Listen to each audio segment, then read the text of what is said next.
Assalamualaikum students, I am a mathematics teacher Ms. Amna Yusuf from the Educators School campus. जी students, हम लोगों ने next अपना topic जो ओवर किया था, ठीक है, वो था फैक्टराइजेशन में, ठीक है, जिसमें हमने क्यूब के फॉर्मूलाज को सॉल्व किया था। अब बच्चे हमारे पास नेक्स्ट एक्सरसाइज 4.2 को ही हम कंटिन्यू कर रहे हैं। एक्सरसाइज 4.2 के हम लोगों ने क्वेश्चन नंबर 4 तक क्वेश्चंस कंप्लीट किए थे, ठीक है, जिसका लास्ट टॉपिक था फैक्टराइज। जी, अब नेक्स्ट भी हमारे पास फैक्टराइज की कैटेगरी है, बट स्टूडेंट्स क्वेश्चन नंबर 5 में उसने कह दिया हमें find the product using formula, मतलब हमने मल्टीप्लाई करना है उसको प्रोडक्ट करना है, वो भी यूजिंग फॉर्मूला, ठीक है। उसने मेंशन किया हुआ है find the product using formula, कि आपने फॉर्मूले को यूज करते हुए इन नंबर्स को, इन अलजेब्रिक एक्सप्रेशंस को मल्टीप्लाई करना है, इन पॉलिनोमियल्स को मल्टीप्लाई करना है। तो स्टूडेंट देखिए जरा, मैंने क्वेश्चन यहां से पिक किया है। क्वेश्चन मेरे पास है 2x² + 1 - 1 और इसी का स्क्वायर ओपन हुआ है आगे प्लस और माइनस के साथ, ठीक है, ये पूरा क्वेश्चन मेंशन है। अब आप देखिए हम इसमें फॉर्मूला क्या यूज करेंगे। फर्स्ट ऑफ ऑल हम क्वेश्चन को देख के अपने फॉर्मूले की तरफ आते हैं कि हमारे फॉर्मूले में हमने कैसे इसको इस क्वेश्चन के साथ अप्लाई करना। जी स्टूडेंट देखिए जरा, यूजिंग फॉर्मूलाज, अब मैंने यहाँ पे माइनस का भी मेंशन किया हुआ है और प्लस का फॉर्मूला भी मेंशन किया है, क्योंकि स्टूडेंट इस क्वेश्चन में माइनस वाला भी यूज होना है और प्लस वाला भी यूज होना है, ठीक है। देखिए बच्चे, अब मेरे पास मैंने क्यूब का फॉर्मूला मेंशन किया है। देखिए a³ - b³ = ये फॉर्मूला आप लोग को याद होगा, ठीक है। देखिए जरा, हमने इसके पीछे इसी एक्सरसाइज में, बाकी क्वेश्चन में भी सॉल्व किया हुआ है, इसी एक्सरसाइज के लॉन्ग क्वेश्चन में इसका होल क्यूब भी हमने सॉल्व किया हुआ है। देखिए जरा, a³ - b³ = कैसे फॉर्मूला अप्लाई करते हैं। अगर आपको फॉर्मूले की समझ लग जाए तो भी क्वेश्चन मुश्किल नहीं होगा आपके लिए, ठीक है। देखिए जरा, हमारे पास a³ - b³ = कैसे अप्लाई करते हैं। फर्स्ट ऑफ ऑल हम इसके होल क्यूब बना लेते हैं। मैंने लास्ट लेक्चर में आपको इसका प्रॉपर पैटर्न सिखाया था साइड पे, कि इसको कैसे पैटर्न से हम ओपन करते हैं, ठीक है, एक क्वेश्चन के अंदर कैसे अप्लाई करते हैं। आप जरा यहाँ पे आप देखें, मैं यहाँ पे आपको रिपीट कर देती हूँ। a³ - b³ first of all हमने उनके होल क्यूब बना दिए। देखें कैसे आता है, इसका क्यूब से करके a - b और उसके बाद उसी का स्क्वायर लेके, उसी के स्क्वायर लेके माइनस है तो प्लस, नेक्स्ट टर्म बन जाती है।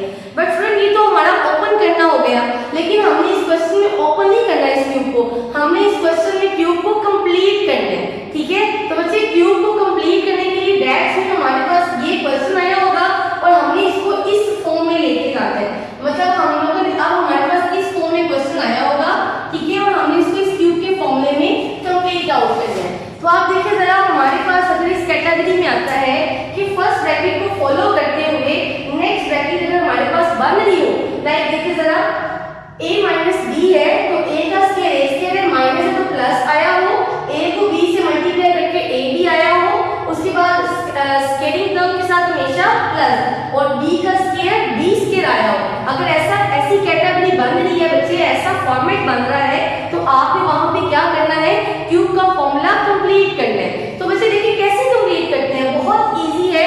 अगर आप पास ये दोनों ब्रैकेट्स आ गए हैं ना, तो आपने क्या करना है, इसकी जो पहले वाली ब्रैकेट है ना, उससे क्यूब ले लेना, मतलब a का क्यूब लेके क्या आ गया, a³ माइनस है तो माइनस ही रहेगा, b का क्यूब लेके b³ लिख देना है, ठीक है। इससे आपको क्लियर हो गया होगा कि आपने इस फॉर्मूले को, ये क्वेश्चन आएगा तो इसको इस पैटर्न में आपने कैसे कन्वर्ट करना है। अब हम इसी फॉर्मेट को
मैंने यहाँ पे ब्रैकेट को हाईलाइट किया हुआ है कि आपने दो दफा ये ब्रैकेट को यूज करना है। एक दफा इनर में आपने यूज करनी है जहां पर आप क्यूब ले रहे हो, और एक दफा आपने बाहर वाली यूज करनी है। ठीक है कि ये एक सेपरेट पोर्शन हो गया, ये दूसरा सेपरेट पोर्शन हो गया। तो बच्चे देखिए जरा, हमारे पास यहाँ पे फर्स्ट ब्रैकेट 2x² माइनस 1, पहले 2x² का क्यूब आ गया, उसके बाद माइनस, फिर हमारे पास ये वाला का क्यूब आ गया। ठीक है, यहाँ तक क्लियर हो गया आपको? और ये मैंने ब्रैकेट को हाईलाइट करके लिखा हुआ है कि अब हमने इस फॉर्मेट को ब्रैकेट के अंदर क्लोज कर दिया, मतलब a³ माइनस b³ को क्लोज कर दिया। अब देखिए बच्चे नेक्स्ट, अब इस ब्रैकेट को करते हैं, अब इसको करना है। देखिए यहाँ पर हमारे पास फर्स्ट है 2x², हमने 2x² का क्यूब लिया, आगे है प्लस, फिर हमने 1 का क्यूब लिया और ये ब्रैकेट हमने क्लोज कर दिया। क्लियर? ठीक है बच्चे, अब हमने इस फॉर्मूले क्यूब को कंप्लीट कर दिया है। अब हम इसको ओपन करेंगे। दैट्स मीन ओपन मतलब ये जो ब्रैकेट का क्यूब है 2x² का क्यूब है, इसको ओपन करेंगे। ठीक है, अच्छा तो बच्चे देखिए जरा, हमने पहले 2 का क्यूब मतलब 2 को 3 टाइम मल्टीप्लाई करें, दैट इज 8, और x की पावर 2 3 are 6 माइनस 1 का क्यूब 1। ठीक है, अब ये हमारे पास जो इनर स्मॉल ब्रैकेट थी वो हो गई क्लोज, अब बाहर वाली एक ब्रैकेट रह गई। ठीक है बच्चे, यहाँ तक क्लियर हो गया आपको? यहाँ तक ये हो गया। अब नेक्स्ट देखिए जरा, यहाँ पे 2x² का क्यूब, ये भी 8x6 आ गया, प्लस 1 का क्यूब, ये भी 1 आ गया। ठीक हो गया, यहाँ तक हो गया। अब यहाँ से आगे फर्दर हमारे पास फिर एक फॉर्मूला अप्लाई हो रहा है। अब जैसे आपको बताया था कि जब भी दो ब्रैकेट ऐसे आए कि दोनों के नंबर सेम है बट दोनों में डिफरेंस क्या है, एक प्लस और एक माइनस, जब बच्चे ऐसे आता है तो हम कौन सा फॉर्मूला अप्लाई करते हैं? वहां पर हम अप्लाई करते हैं a + b, a - b = a² minus b²। ठीक है, तो क्या करते हैं, जो टर्म सेम है उसका स्क्वायर कर लेते हैं। तो यहाँ पर हमारे पास टर्म कौन सी सेम है? यहाँ पर बच्चे हमारे पास टर्म सेम है 8x6। 8x6 जो सेम है उसका क्या हो जाएगा, स्क्वायर, फिर माइनस, क्योंकि माइनस प्लस साइन में माइनस आता है फॉर्मूले के अकॉर्डिंग, तो ये माइनस आ जाएगा, फिर 1 के सेम है तो 1 का स्क्वायर। ठीक है, अब इससे फर्दर एम्प्लॉइज फ्रेंड आगे देखिए जरा। अच्छा तो देखिए अब नेक्स्ट हमारे पास 8 का स्क्वायर ये 64 आया हुआ है, x की पावर 6 2 12, ये x की पावर 12 आई हुई है, फिर माइनस, फिर 1 का स्क्वायर ये 1, और जी बच्चे ये हमारे पास इसका आंसर आ गया। ठीक है, ये हमने फॉर्मूले के अकॉर्डिंग इसको कंप्लीट आउट कर दिया। अच्छा बच्चों आप देखिए जरा, अब नेक्स्ट मेरे पास एक्सरसाइज 4.3 स्टार्ट होने जा रही है। एक्सरसाइज 4.3 में हमने जो यूज करने हैं, हमारे पास जो टॉपिक है वो है सर्ड। देखिए जरा, हमारे पास टॉपिक क्या है, सर्ड का। ठीक हो गया बच्चे? सर्ड की डेफिनेशन, सर्ड क्या होता है बच्चे? सर्ड की डेफिनेशन है N irrational radical with rational radical. देखिए जरा, एन यहाँ पे मैं मेंशन कर देती हूँ, देखिए जरा, N irrational radical with rational radicand with rational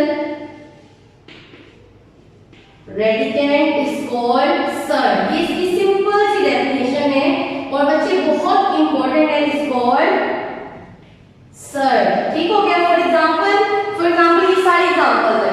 अच्छा बच्चे यहाँ पर आपको डेफिनेशन ये आपको बता दूं कि आपको रेशनल और इरेशनल टॉपिक का तो पता है, ये हमने फर्स्ट लेक्चर में डिस्कस किया था।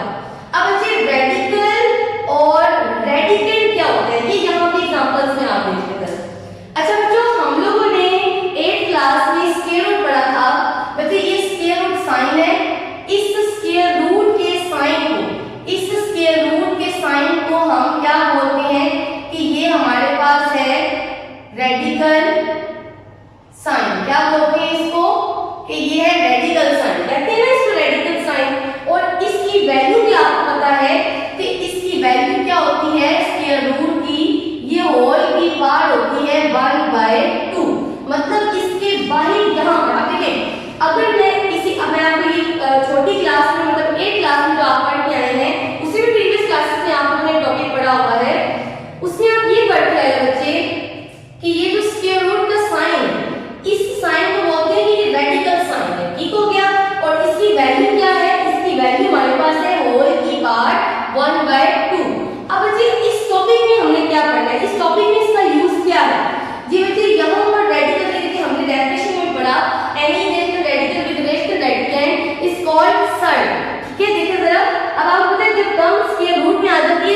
अगर कोई टर्म स्क्वायर रूट में आ जाए, ठीक है, लाइक अगर स्क्वायर रूट 3 है तो ये एक इरेशनल नंबर है स्क्वायर रूट, ये रेशनल नहीं है, ठीक है।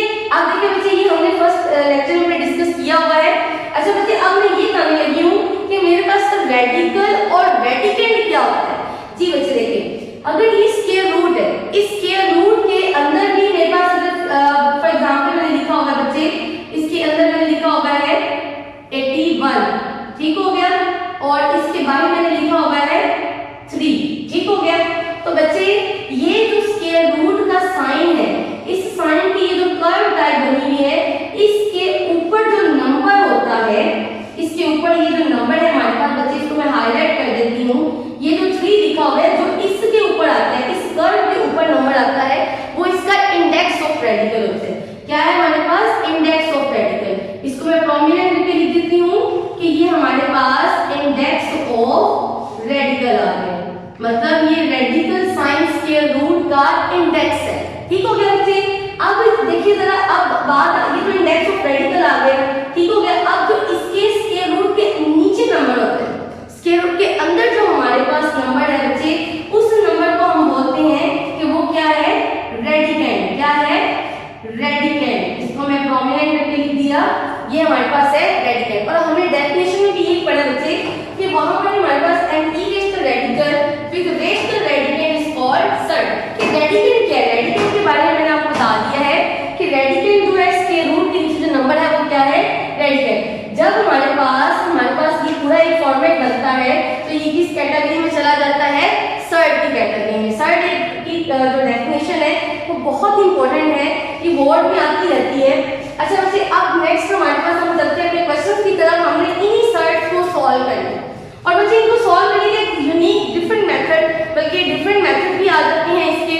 अब आप इसके डिफरेंट, अगर आप कंसेप्ट समझें तो कंसेप्ट भी इसके डिफरेंट आप वे से ले सकते हैं। लेकिन मुझे देखिए सबसे इजीएस्ट ये होता है कि जो इंडेक्स ऑफ रेडिकल है आप उतनी ही पार्ट अंदर बना लें तो वो इंडेक्स ऑफ रेडिकल उस पार्ट के साथ कैंसिल हो जाएगा। डेफिनेट अंडरस्टूड बात है कि आप लोगों ने पढ़ा हुआ है कि यहाँ पे आप बता रहे हो अगर स्क्वायर रूट के अंदर आपके पास 2 स्क्वायर बन गए और आपको पता है कि ये स्क्वायर रूट से कैंसिल हो गया, लेकिन ये कैसे कैंसिल होता है? क्योंकि इंडेक्स ऑफ रेडिकल अगर स्क्वायर कुछ नहीं है तो वो क्या होता है? 2। तो अगर इसी सेम पार्ट जैसी पार्ट अंदर बन जाए तो उससे क्या हो जाएगी? कैंसिल हो जाएगी।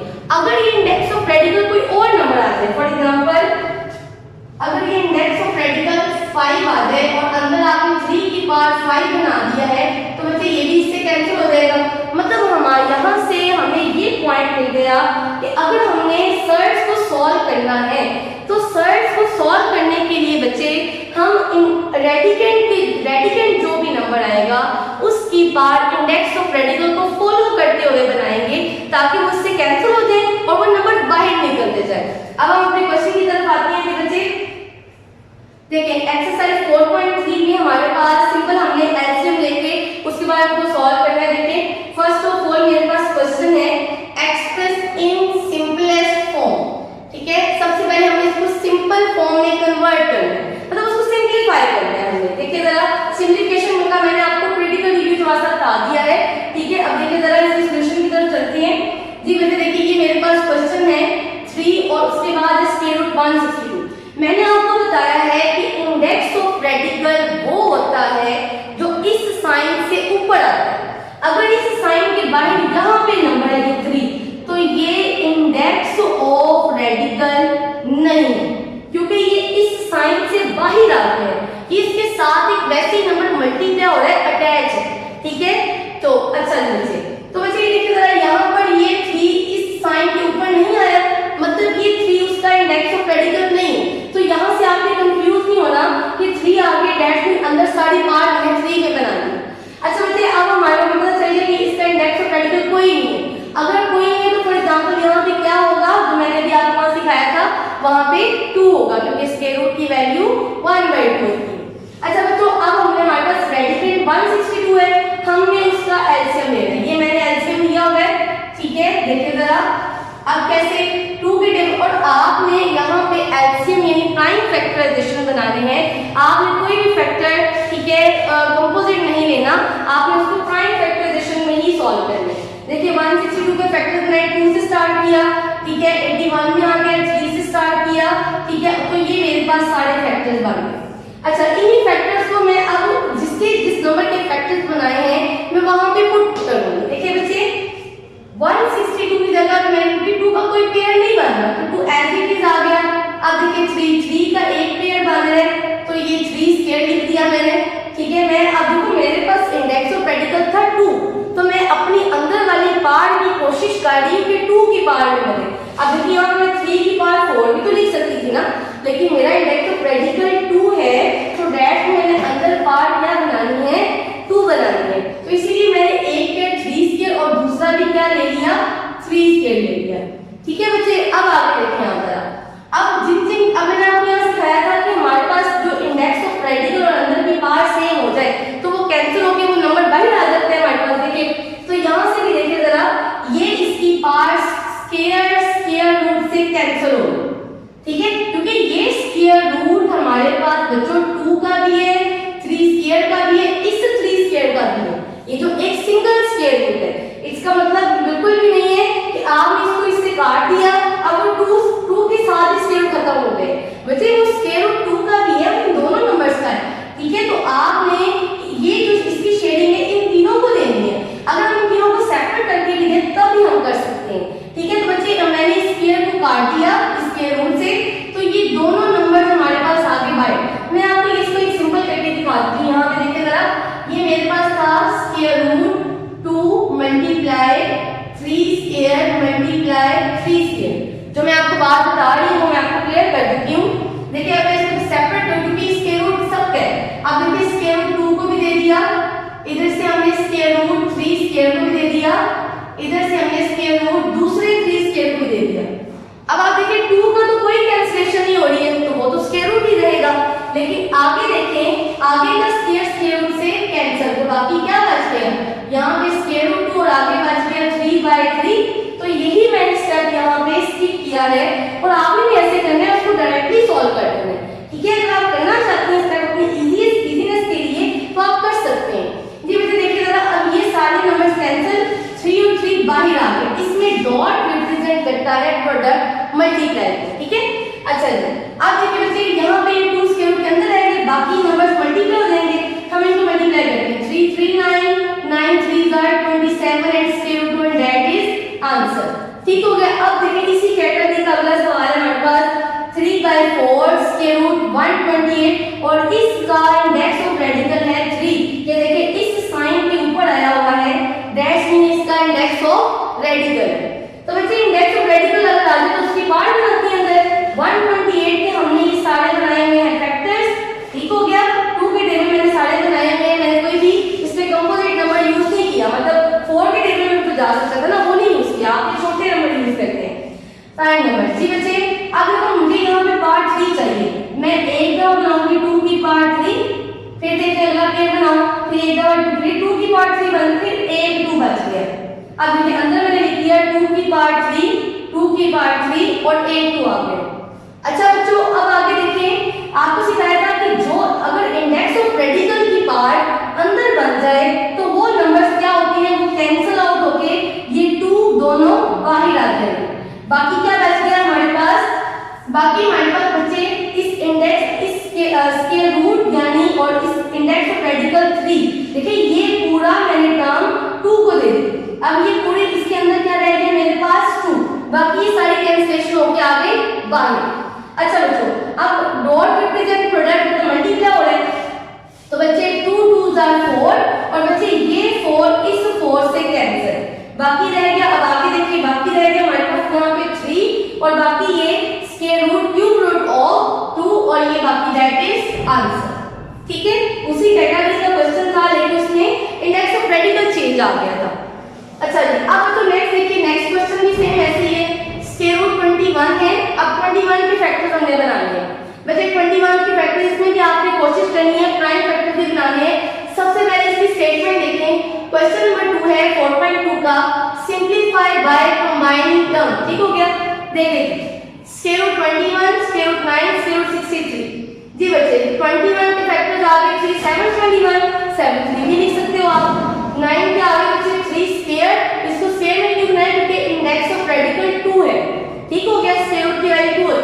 अच्छा अब 63 का आ जाएगा 7 9 63, 9 तो लिखना ही नहीं, 9 तो प्राइम नंबर है ही नहीं, तो बच्चे 9 को क्या लिख दिया 3 स्क्वायर, इसके फैक्टर्स बना के आप इसके अंदर पुट कर दिया। अब बच्चे यहाँ पे हमें कैंसिलेशन करनी है, तो मोस्ट ऑफ नहीं हो रही है, स्क्वायर रूट के अंदर कैसे कैंसिलेशन करें, तो वहां पर हम सबके स्क्वायर रूट सेपरेट कर देते हैं।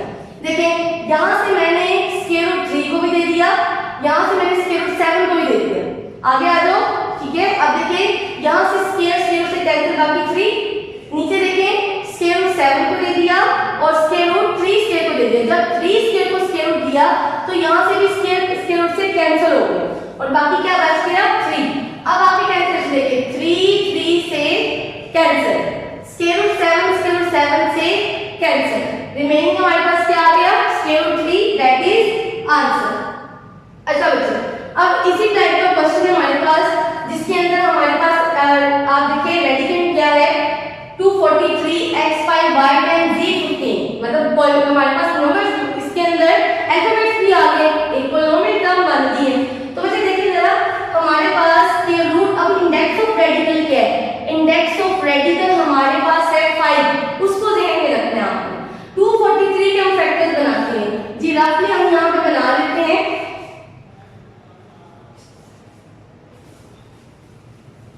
ओके स्टूडेंट देखिए जरा ये 243 के हमारे पास फैक्टर्स हैं। अब आप डेट हमने यहाँ पे बनाए भी होंगे, नहीं यहाँ पे नहीं है। देखिए 3 8 24 3 1, 3 2 6 3 7 21, 3 9 3 3 9 एंड 3 1। तो यहाँ पर देखिए अब मैं इसको मेरी मर्जी है, मैं इसको 3 एक दफा 3 की पार्ट 3 लिख लूँ, एक दफा 3 की पार्ट 2 लिख लूँ, लेकिन मैंने बच्चे किसको फोकस करना है अपने इंडेक्स ऑफ रेडिकल को।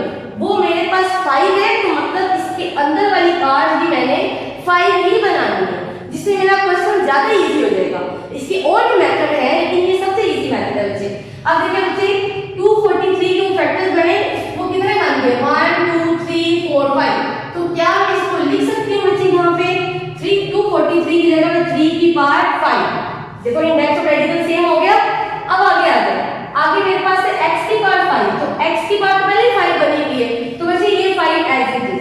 अब आ जाओ y10 है, मुझे 5 में चाहिए तो मैं इसको ब्रेक कर लूंगी, 10 है ना, तो बच्चे एक दफा y की 5 एक दफा फिर y की 5 लीजिए और सेंटर में आप उसके डॉट को रिप्रेजेंट करें, क्योंकि डॉट जो है उससे कंफ्यूजन नहीं होती, अगर मल्टीप्लाई हो तो उसे वो x लगता है, ठीक है। अच्छा जी 2 दफा y5 z15 हमने इसको भी 5 में ब्रेक करने, तो हमने 3 दफा z5 लिख दिया, क्योंकि 5 5 10 10 5 15 बनना है, मुझे 5 चाहिए इंडेक्स ऑफ रेडिकल में, इसलिए वैसे बनाना है। अब ये सारे 5 इंडेक्स ऑफ रेडिकल से कैंसिल, क्या अंदर कोई नंबर ऐसा बचा जिसकी कोई पार्ट कैंसिल ना हुई हो, जैसे यहाँ पे देखिए बच रहा था जिसकी कोई पार्ट कैंसिल नहीं हो रही थी, तो इसको वो हमने पूरा स्क्वायर रूट दिया, बाकी सारे कैंसिल करके बाहर निकाल दिए। तो यहाँ पे कोई भी ऐसा नंबर बचा ही नहीं है कि जिसकी पार्ट कैंसिल ना हो, तो बच्चे 7 बच गया, बाकी सब कुछ कैंसिल, बाकी 3x 2y बच गए हैं और 3 टाइम z बच गए, ठीक है। अब देखिए dot represent product 3x as it is y y square and triple z क्या बन जाएगा z cube and that is answer, ठीक हो गया बच्चे। अब देखिए इसी तरह मेरे पास है सिंपलीफाई, सेम इसी कैटेगरी के क्वेश्चंस है, सिंपलीफाई बाय कंबाइनिंग टर्म। अब ये हमारे पास इसमें हमारे पास साइड्स के सेंटर में प्लस माइनस ऑपरेशन अप्लाई किए हुए हैं, तो बच्चे इसमें क्या करेंगे हम, देखिए 45 है, 45 होता है 5 9 45, 5 एज इट इज 9 का मैं लिख दिया 3 स्क्वायर माइनस 3, ये इंडेक्स ऑफ रेडिकल नहीं है, ये साइड पे इसके ऊपर इस जगह पर नहीं आया, ठीक हो गया। तो ये 3 इंडेक्स ऑफ रेडिकल नहीं, 3 साइड पे सारे काम अटैच है। 20 का होता है 5 4 20, तो 5 एज इट इज और 4 का बच्चे मैंने क्या लिख दिया 2 स्क्वायर, ठीक है। आगे आगे प्लस 4 एज इट इज, फिर 5 को बनती नहीं तो फैक्टर 2 एज इट इज आता है। अब देखिए यहाँ पे मैंने आपको सिखाया था कि जिसकी पार्ट सेम अगर बन जाए तो उससे कैंसिल होके 3 बाहर आ जाता है और बाकी स्क्वायर रूट के अंदर क्या रह गया 5, ठीक है। अब देखो -3, अब इधर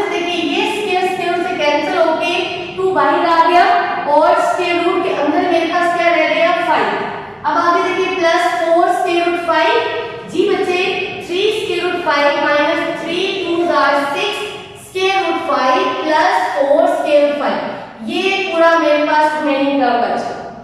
अच्छा बच्चों, अब यहाँ पे आप क्या करोगे, सब में से स्क्वायर रूट 5 से उसको आप ले लो कॉमन, ठीक हो गया। अब बाकी क्या बचा, ये स्क्वायर रूट 5 बाय कॉमन लिया और बाकी रह गया 3। आगे देखिए माइनस, यहाँ से भी स्क्वायर रूट 5 कॉमन लिया और बाकी रह गया 6। आगे plus square root 5 by common है, रिमेनिंग क्या रह गया 4, ठीक हो गया।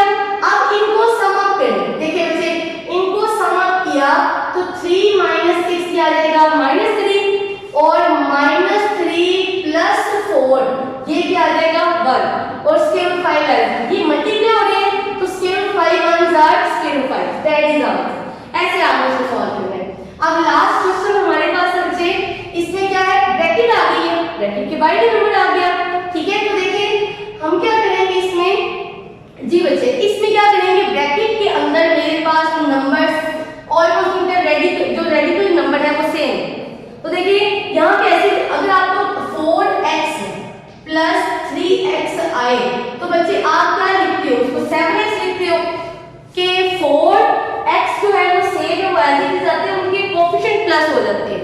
सेम उस कैटेगरी से आप इधर भी कर सकते हैं। देखें इसकी ये समझिए ये x है, ये सेम है, x सेम है स्क्वायर रूट 3, तो 2 और 3 को आपने क्या कर दिया प्लस, 2 प्लस 3 5 और square root 3 as it is, यहाँ पर भी आप ये स्टेप कर सकते थे, ठीक हो गया। वहां पर कॉमन ले लिया हमने, यहाँ भी आप कॉमन ले सकते थे, जैसे मर्जी कर लें। अब ये दो नंबर्स क्या हो गया मल्टीप्लाई, तो बच्चे 5 as it is square root 3 से मल्टीप्लाई हुआ तो बच्चे स्क्वायर रूट 3 कितनी टाइम आ जाएगा 2 टाइम, स्क्वायर रूट 3 का स्क्वायर होगा और बच्चे स्क्वायर रूट से कैंसिल, ठीक हो गया। अब देखो जब स्क्वायर रूट से कैंसिल हुआ तो रिमेनिंग 3 रह गया, तो 5 3 जार 15 और ये हमारे पास बच्चों आ गया आंसर। अच्छा बच्चों, ये हमारी एक्सरसाइज 4.3 का क्वेश्चन नंबर 3 कंप्लीट हो गया है, ठीक है। इसका एक क्वेश्चन 4 रह गया हमारे पास। आई होप कि आपको मेरे पूरे लेक्चर की समझ लग गई होगी, कोई ऐसा पॉइंट, कुछ भी ऐसी कोई ऐसा कंसेप्ट आपको मिसकंसेप्ट नहीं होगा, ठीक है। अगर आपको कोई भी कंफ्यूजन है, कोई पॉइंट क्लियर नहीं हुआ, आप कमेंट में हमसे बात कर सकते हैं, ठीक है। Take care yourself and your family. अल्लाह हाफिज।